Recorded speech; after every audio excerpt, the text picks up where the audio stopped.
Hi, welcome back to our channel. The greatest series of all time എന്ന majority of viewers കണക്കാക്കുന്ന breaking ബാഡിന്റെയും അത്രയും തന്നെ greatness claim ചെയ്യാൻ കഴിയുന്ന സ്പിൻ ഓഫ് ആയ ബെറ്റർ കോൾ സോളിന്റെയും ക്രിയേറ്റർ ആയ വിൻസ് ഗില്ലിഗൻ ആപ്പിൾ ടിവിക്ക് വേണ്ടി ഒരുക്കുന്ന പുതിയ ഷോ ആയ പ്ലൂറിബസ് സജസ്റ്റ് ചെയ്തുകൊണ്ട് മുമ്പ് ഒരു വീഡിയോ ചെയ്തിരുന്നു. നിങ്ങളിൽ കുറെ പേരെങ്കിലും ആ ഷോ ഫോളോ ചെയ്യുന്നുണ്ടാവും എന്ന് വിശ്വസിക്കുന്നു.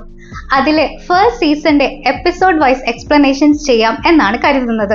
വീക്ക്ലി ഓരോ എപ്പിസോഡ്സ് വെച്ചാണ് റിലീസ് ചെയ്യുന്നത്. ആൻഡ് ടോട്ടൽ 9 എപ്പിസോഡ്സ് അടങ്ങുന്ന ഫസ്റ്റ് സീസണിലെ 6 എപ്പിസോഡ്സ് ഇതിനോടകം പുറത്തു വന്നിട്ടുണ്ട്. സോ ഇന്നത്തെ വീഡിയോ അതിലെ ഫസ്റ്റ് എപ്പിസോഡായ വി ഇസ് അസിന്റെ റീക്യാപ്പ് ആൻഡ് എക്സ്പ്ലനേഷൻ ആണ്. തുടർന്നുള്ള വീഡിയോസും കാണാനും സപ്പോർട്ട് ചെയ്യാനുമായി നിങ്ങൾ ചാനൽ സബ്സ്ക്രൈബ് ചെയ്യാൻ മറക്കില്ലല്ലോ. അപ്പൊ നമുക്ക് എത്രയും വേഗം വീഡിയോയിലേക്ക് പോവാം. കമോൺ.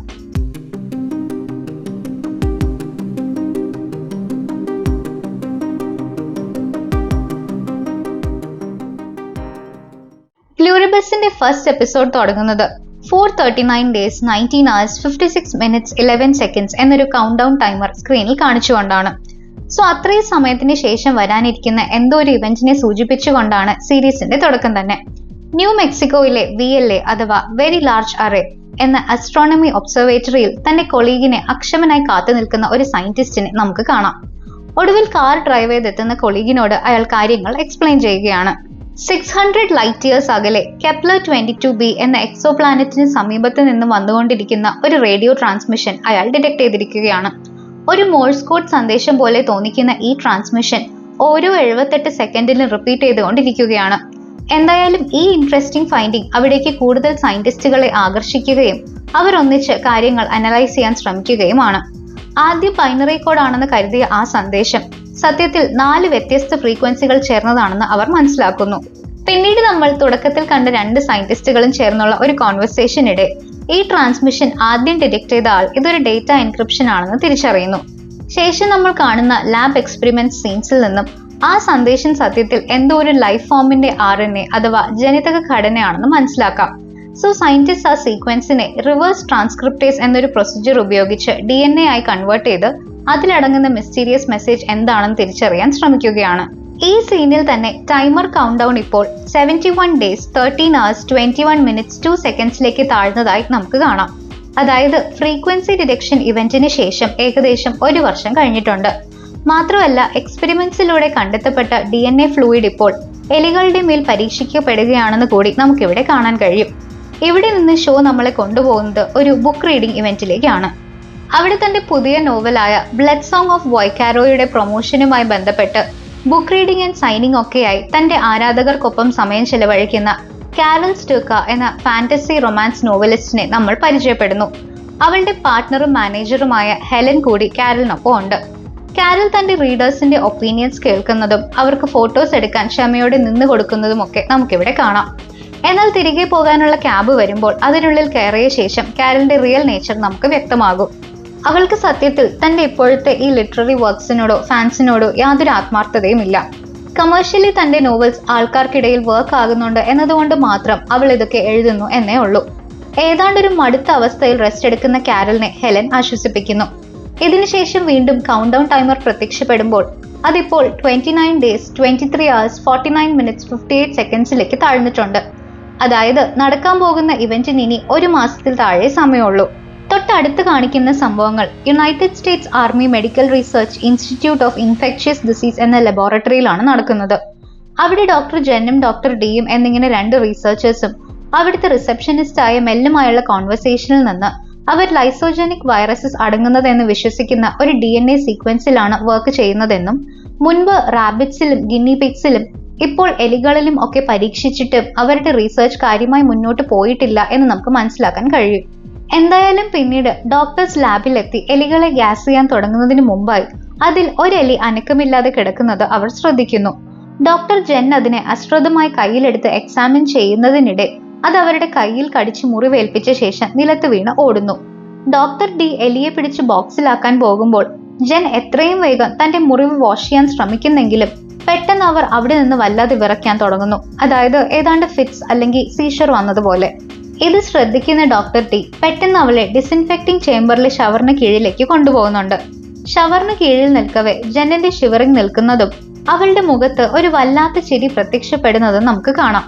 അടുത്തതായി നമ്മൾ കാണുന്നത് വെൻഡിങ് മെഷീനടുത്ത് നിൽക്കുന്ന മെല്ലിന്റെ അടുത്തേക്ക് ഡോക്ടർ ജെൻ വന്ന് അയാളെ കിസ് ചെയ്യുന്നതും പെട്ടെന്ന് അയാൾ മുൻപ് അവൾക്ക് സംഭവിച്ചതുപോലെ വിറയ്ക്കാൻ തുടങ്ങുന്നതുമാണ്. ഈ ഒരു പോയിന്റിൽ തന്നെ എന്തോ തരം ഒരു ഡിസീസോ കണ്ടീഷനോ അവിടെ സ്പ്രെഡ് ആകുന്നതായിട്ട് നമുക്ക് മനസ്സിലാവും. ഒപ്പം ഡോക്ടർ ഡിയും ഒരു മെയിൽ ജാനിറ്ററെ പോയി കിസ് ചെയ്ത് അവിടെയും സമാനമായ കാര്യം ആവർത്തിക്കുന്നത് കാണിക്കുന്നുണ്ട്. അത് കഴിഞ്ഞുള്ള സീനിൽ വൈറസ് കൂടുതൽ എംപ്ലോയീസിലേക്ക് ബാധിച്ചതായും അവരെല്ലാവരും ഇതിനെ വീണ്ടും മാസ് ഡിസ്ട്രിബ്യൂട്ട് ചെയ്യാനായി പെട്രി ഡിഷുകളിൽ അവരുടെ സലൈവാസ് കളക്ട് ചെയ്ത് കൂട്ടുന്നതും കാണാം. സോ ഫ്ലൂയിഡ്സ് വഴിയാണ് വൈറസ് പടരുന്നതെന്ന് ഏറെക്കുറെ ഉറപ്പിക്കാം. അടുത്തതായി കൗണ്ടർ സ്ക്രീനിൽ തെളിയുമ്പോൾ ഇനി വെറും 3 മണിക്കൂറും 6 മിനിറ്റും 34 സെക്കൻഡും കൂടെ അവശേഷിക്കുന്നുള്ളൂ. എയർപോർട്ടിൽ ഇപ്പോൾ കാരലും ഹെലനും അവരുടെ സ്ഥലമായ ആൽബക്കൂർക്കിയിൽ ബുക്ക് ടൂർ ഒക്കെ കഴിഞ്ഞ് തിരിച്ച് ലാൻഡ് ചെയ്തിരിക്കുകയാണ്. അവിടെ ഒരു ബുക്ക് റാക്കിൽ താഴെ ഇരിക്കുന്ന തന്റെ നോവൽസിനെ ഹെലനെ കൊണ്ട് മുകളിലെ ബുക്സ് മാറ്റി അവിടെ വെപ്പിക്കുന്നതിലൂടെ കാരൽ ഒരു നോട്ട് സോ പെർഫെക്റ്റ് ഹ്യൂമൻ ആണെന്ന് നമുക്ക് കാണിച്ചു തരുന്നുണ്ട്. എയർപോർട്ടിൽ നിന്നും പുറത്തിറങ്ങുന്ന അവർ നേരെ പോകുന്നത് ഒരു ബാറിലേക്കാണ്. അവിടെ കാരൽ ഒരു കോക്ടെയിലും ഹെലൻ ജസ്റ്റ് ഒരു ഡയറ്റ് പെപ്സിയും ആണ് കഴിക്കുന്നത്. ഇതിനിടെ അവർ വീണ്ടും കാരലിന്റെ റൈറ്റിംഗിലെ സാറ്റിസ്ഫാക്ഷൻ ഇല്ലായ്മയെ പറ്റി സംസാരിക്കുന്നു. അവൾക്ക് എഴുതാൻ ഇഷ്ടമുള്ള ഒരു സബ്ജക്റ്റ് ഉണ്ട്, പക്ഷെ അത് ആളുകൾ ഏറ്റെടുക്കുമോ എന്ന് സംശയമുള്ളത് കൊണ്ട് അവൾ അത് ഹോൾട്ട് ചെയ്തിരിക്കുകയായിരുന്നു. എന്നാൽ ധൈര്യമായി അത് പ്രൊസീഡ് ചെയ്യാൻ ഹെലൻ അവളെ മോട്ടിവേറ്റ് ചെയ്യുന്നു. ശേഷം അവർ സിഗരറ്റ് സ്മോക്ക് ചെയ്യാനായി പുറത്തേക്ക് ഇറങ്ങുകയാണ്. ആ സമയത്ത് ടിവിയിലെ ന്യൂസിൽ എയർപോർട്ട് ഷട്ട് ഡൗൺ ചെയ്യുന്നതിനെ പറ്റിയുള്ള ഫീഡ് കാണിക്കുന്നുണ്ട്. പക്ഷെ ബാറിലെ TV ന്യൂസ് കാണാൻ ആളുകൾക്ക് എവിടെ താല്പര്യം? സോ അത് അൺനോട്ടിസ്ഡ് ആയി പോകുന്നു. പുറത്തുനിന്ന് സംസാരിക്കുന്നതിനിടെ ആകാശത്ത് വിമാനങ്ങൾ പാരലൽ പാറ്റേൺസിൽ പറന്നു പോകുന്നത് കാരൽ ശ്രദ്ധിക്കുകയും അത് ഹെലനോട് പറയുകയും ചെയ്യുന്നുണ്ട്. സംസാരത്തിനിടെ കാരലിന്റെ social media account Helen manage ചെയ്തുകൊണ്ടിരിക്കുമ്പോൾ ഒരാൾ തന്റെ ട്രക്ക് ഡ്രൈവ് ചെയ്ത് പോയി പാർക്കിംഗ് ലോട്ടിലെ മറ്റൊരു വാഹനത്തിൽ ഇടിച്ചു നിൽക്കുന്നു. കാരൽ വേഗം അവിടേക്ക് ഓടിയെത്തുമ്പോൾ കാണുന്നത് ആദ്യം ബോധമില്ലാതെ കിടന്ന അയാൾ പെട്ടെന്ന് എഴുന്നേറ്റ് മുമ്പ് നമ്മൾ ലാബിൽ കണ്ടതുപോലെ വിറയ്ക്കുന്നതാണ്. പക്ഷെ കാരലിനെ ഭയപ്പെടുത്തിയത് ഇതല്ല. സഹായത്തിനായി തിരിഞ്ഞു നോക്കി ഹെലനെ വിളിക്കുമ്പോൾ അവളും മുമ്പത്തെ അതേ സ്പോട്ടിൽ വിറച്ചുകൊണ്ട് നിൽക്കുന്നതും പെട്ടെന്ന് പുറകിലേക്ക് മറിഞ്ഞു വീഴുന്നതുമാണ്. ഇവിടെ നമ്മൾ ശ്രദ്ധിക്കേണ്ട കാര്യം ഹെലൻ കൃത്യമായി എങ്ങനെയാണ് എഫക്റ്റഡ് ആകുന്നതെന്ന് ഡയറക്റ്റായി എവിടെയും പറയുന്നില്ല. അവൾ എയർപോർട്ടിൽ വെച്ച് ചുയിങ്കം കഴിക്കുന്നതും ബാറിൽ വന്ന ശേഷം പെപ്സി കുടിക്കുന്നതും കാണിക്കുന്നുണ്ട്. അതേപോലെ തന്നെ ഇവിടെ കാരൽ പാരലായി പറക്കുന്നത് കണ്ട വിമാനങ്ങൾ ഉപയോഗിച്ച് വൈറസ് സ്പ്രേ ചെയ്തുകൊണ്ട് അവയെ മാസ് ഡിസ്ട്രിബ്യൂട്ട് ചെയ്യുകയായിരുന്നു എന്നൊരു തിയറിയും ഉണ്ട്. എന്തായാലും കാരൽ പെട്ടെന്ന് അവിടേക്ക് ഓടിയെത്തുന്നു. അവൾ ഹെലന്റെ കയ്യിൽ നിന്നും ഫോൺ എടുത്ത് എമർജൻസി സർവീസസിനെ കോൺടാക്ട് ചെയ്യാൻ ശ്രമിക്കുന്നെങ്കിലും വീഴ്ചയിൽ ഫോൺ ഡാമേജ് ആയിട്ടുണ്ടായിരുന്നു. സഹായത്തിനായി ഓടി ബാറിനുള്ളിലേക്ക് കയറിയ കാരലിനെ ഞെട്ടിച്ചുകൊണ്ട് അതിനുള്ളിലെ ആളുകൾക്കും സമാനമായ അവസ്ഥ തന്നെ ആയിരുന്നു. ചിലർ നിന്ന നിപ്പിൽ ഷിവറിംഗ് സ്റ്റേജിലും മറ്റു ചിലർ അപകടകരമായ വിധത്തിൽ ഇൻജേർഡ് ആയിരിക്കുകയുമാണ്. സെയിം സിറ്റുവേഷനിലുള്ള ഒരു ബാർ അറ്റൻഡറിന്റെ കയ്യിലെ ഫോൺ വാങ്ങി ഉപയോഗിക്കാൻ ശ്രമിക്കുന്നെങ്കിലും എമർജൻസി സർവീസസ് അൺഅവൈലബിൾ ആണെന്ന വിവരമാണ് കാരലിന് ലഭിക്കുന്നത്.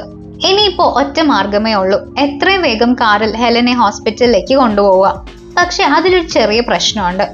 അവർ ഇവിടേക്ക് വന്ന റെന്റൽ കാറിൽ ബ്രെത്തലൈസർ ഘടിപ്പിച്ചിട്ടുണ്ട്. കാരൽ മദ്യപിച്ചതിനാൽ ടെസ്റ്റ് പാസ്സാവുകയില്ല. അതുകൊണ്ട് തന്നെ കാർ സ്റ്റാർട്ട് ചെയ്യാനും കഴിയില്ല. മറ്റു വഴികളില്ലാതെ കാരൽ മുമ്പ് ക്രാഷ് ചെയ്ത് ട്രക്കിലെ ആളെ ചവിട്ടി നീക്കി ആ ട്രക്കിന്റെ പിന്നിൽ ഹെലനെ എടുത്ത് കിടത്തിയ ശേഷം അത് ഡ്രൈവ് ചെയ്ത് ഹോസ്പിറ്റലിലേക്ക് പോവുകയാണ്. പോകുന്ന വഴി ഒരു പോലീസ് കാറിന്റെ ബീക്കൺ കാണുന്ന കാരലിന് ആശ്വാസം തോന്നുന്നെങ്കിലും അത് അധിക നേരം നീണ്ടു നിന്നില്ല. ആ കാർ ക്രാഷായ അവസ്ഥയിലായിരുന്നു. ഒപ്പം നഗരത്തിന്റെ മിക്ക ഭാഗങ്ങളിലും തീ പിടിച്ചിരിക്കുന്നതും കൂടെ കണ്ട് ആകെ മൊത്തം എന്താണ് സംഭവമെന്ന് ഒരു പിടിയും കിട്ടാതെ കാരൽ ഒടുവിൽ ഹോസ്പിറ്റൽ കോമ്പൗണ്ടിൽ എത്തുന്നു.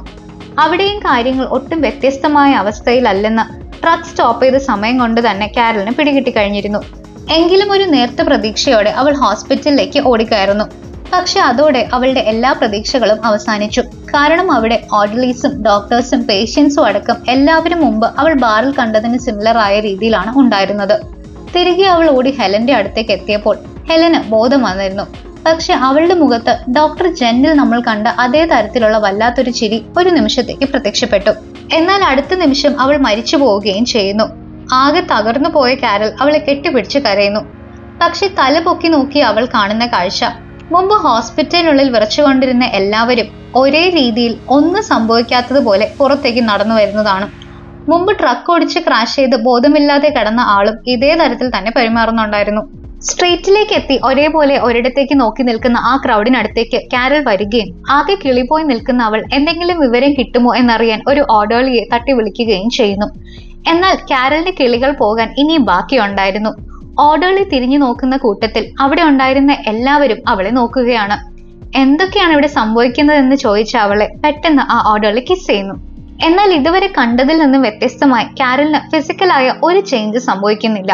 അവൾ ദേഷ്യത്തോടെയും ഭയത്തോടെയും പിന്നോട്ട് മാറുമ്പോൾ രണ്ടുപേർ ഹെലന്റെ ബോഡി എടുക്കാൻ ശ്രമിക്കുന്നത് കാണുന്നു. ഓടി വന്ന് അവരെ തള്ളി മാറ്റുന്ന അവൾ എന്താണ് നടക്കുന്നതെന്ന ചോദ്യം വീണ്ടും ആവർത്തിക്കുന്നു. ഇവിടെയാണ് ഷോയിലെ അടുത്ത റെവലേഷൻ. അവളോട് ഉത്തരം പറയുന്നത് ഒരാളല്ല, അവിടെ കൂടി നിന്ന് മുഴുവൻ ക്രൗഡും ഒരേ സ്വരത്തിൽ ഒരേ രീതിയിലാണ്. ഞങ്ങൾ നിന്നെ സഹായിക്കാനാണ് ശ്രമിക്കുന്നത് എന്നാണ് അവരെല്ലാവരും ഒരുപോലെ പറയുന്നത്. ഈ അസ്വാഭാവിക പെരുമാറ്റത്തിൽ പൂർണ്ണമായും അമ്പരന്നു പോകുന്ന കാരൽ ഇനി ഒന്നും നോക്കാനില്ലെന്ന് മനസ്സിലാക്കി ഹെലന്റെ ബോഡിയുമായി ട്രക്ക് ഡ്രൈവ് ചെയ്ത് അവിടെ നിന്ന് സ്ഥലം വിടുകയാണ്. കാരൽ ഡ്രൈവ് ചെയ്ത് പോകുന്നതിനൊപ്പം കാണുന്ന ഷോട്ട്സിലൂടെ ടൗണിൽ ആകമാനം ഇതേ സ്ഥിതിഗതികൾ തന്നെയാണെന്നും മുഴുവൻ ആളുകളും വൈറസിനാൽ എഫക്ട് ചെയ്യപ്പെട്ട് കഴിഞ്ഞെന്നും നമുക്ക് കാണിച്ചു തരുന്നുണ്ട്. ഒടുവിൽ കാരൽ ഇപ്പോൾ തന്റെ വീട്ടിലെത്തിയിരിക്കുന്നു. എന്നാൽ അവൾക്ക് കീ എവിടെയാണ് ഇരിക്കുന്നതെന്ന് ഓർക്കാൻ കഴിയുന്നില്ല. അവൾ ഡെസ്പറേറ്റ് ആയി നിൽക്കുമ്പോൾ അയൽപ്പക്കത്തെ 2 കുട്ടികൾ അവിടേക്ക് വന്ന് ഒരേപോലെ സംസാരിച്ചുകൊണ്ട് അവൾക്ക് കീ ഇരിക്കുന്ന സ്ഥലം പറഞ്ഞു കൊടുക്കുന്നു. ഇത് കാരലിനെ കുറെ കൂടി പരിഭ്രാന്തയാക്കുന്നെങ്കിലും അവർ പറഞ്ഞ സ്ഥലത്ത് നിന്ന് കീ കണ്ടെടുക്കുന്നു. എന്നാൽ ആ കുട്ടികൾ മാത്രമല്ല, അവളുടെ നെയ്ബർഹുഡിലെ എല്ലാ പേരും അഫക്റ്റഡ് ആണെന്ന് കാണിച്ചുകൊണ്ട് അവരെല്ലാവരും വീടുകൾക്ക് പുറത്തിറങ്ങി വന്ന് അവളെ നോക്കുന്നുണ്ടായിരുന്നു. ഹെലന്റെ മരണത്തിന് അവരെല്ലാവരും ചേർന്ന് കണ്ടോളൻസസ് ഒരേ സ്വരത്തിൽ പറഞ്ഞത് കാരലിന് ആശ്വാസമേ അല്ല നൽകിയതെന്ന് പ്രത്യേകം പറയണ്ടല്ലോ. അവൾ ഭയന്ന് വിറച്ച് ഹെലന്റെ ബോഡിയുമായി ഓടി വീടിനുള്ളിൽ കയറി ഡോർ ലോക്ക് ചെയ്യുന്നു. ശേഷം വിൻഡോയിലൂടെ പുറത്തേക്ക് നോക്കുമ്പോൾ മുഴുവൻ നെയ്ബേഴ്സും കാറുകളിൽ കയറി ഒരുമിച്ച് അവിടെ നിന്ന് പോകുന്നതാണ് അവൾ കാണുന്നത്. അതിൽ ചിലർ ഒരു വീട്ടിൽ നിന്നും ഒരു ഡെഡ് ബോഡി കൂടെ കൊണ്ടുപോകുന്നതും കാണിക്കുന്നുണ്ട്. തന്റെ സംശയങ്ങൾക്ക് എന്തെങ്കിലും മറുപടി കിട്ടുമോ എന്നറിയാൻ പിന്നീട് കാരൽ TV ഓൺ ചെയ്ത് നോക്കുന്നു. മിക്ക ചാനൽസും അവൈലബിൾ അല്ലായിരുന്നു. പക്ഷെ കുറച്ചു നേരത്തെ സർഫിങ്ങിനൊടുവിൽ സീസ്പാൻ എന്ന ചാനലിൽ വൈറ്റ് ഹൗസ് പ്രസ് ബ്രീഫിംഗ് റൂമിന്റെ ലൈവ് ഫീഡ് കാണിക്കുന്നു. സ്ക്രീനിൽ സംസാരിക്കാൻ തയ്യാറെടുത്ത് നിൽക്കുന്ന ഒരാളും ഉണ്ടായിരുന്നു. പക്ഷെ കാരലിന്റെ ശ്രദ്ധ പോകുന്നത് താഴെയുള്ള റണ്ണിംഗ് ടിക്കറിലാണ്. അവളെ നേരിട്ട് അഡ്രസ് ചെയ്തുകൊണ്ട് അവൾക്ക് ചോദ്യങ്ങൾ ഉണ്ടാവുമെന്ന് തങ്ങൾക്ക് അറിയാമെന്നും അവൾ സംസാരിക്കാൻ റെഡിയാകുമ്പോൾ ഫോൺ ചെയ്യൂ എന്നുമാണ് അതിൽ എഴുതിയിരിക്കുന്നത്. ഒരു എത്തും പിടിയും കിട്ടുന്നില്ലെങ്കിലും രണ്ടും കൽപ്പിച്ച് ഒരു ഡ്രിങ്ക് സിപ്പ് ചെയ്തുകൊണ്ട് കാരൽ ആ നമ്പർ ഡയൽ ചെയ്യുന്നു.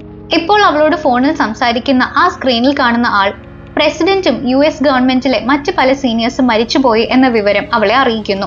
മുമ്പ് കണ്ട ആളുകളെ പോലെ തന്നെ അയാളും വി അഥവാ ഞങ്ങൾ എന്ന രീതിയിലാണ് അവളോട് സംസാരിക്കുന്നത്.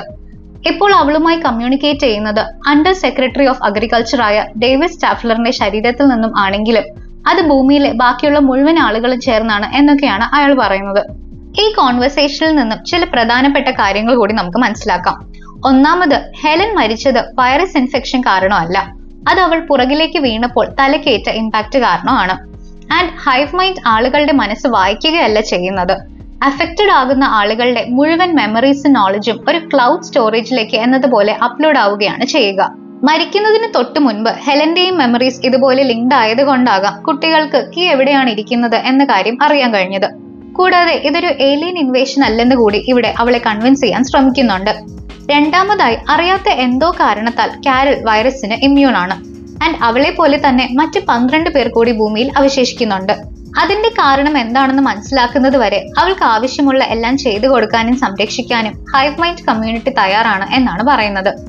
എന്തിനാണത് മനസ്സിലാക്കുന്നത് എന്ന ചോദ്യത്തിന് അതേ ഭയപ്പെടുത്തുന്ന ചിരിയോടെ ഉള്ള ഉത്തരം അവരെ കൂടെ കൺവേർട്ട് ചെയ്ത് തങ്ങൾക്കൊപ്പം ചേർക്കാൻ വേണ്ടിയാണ് എന്നാണ്.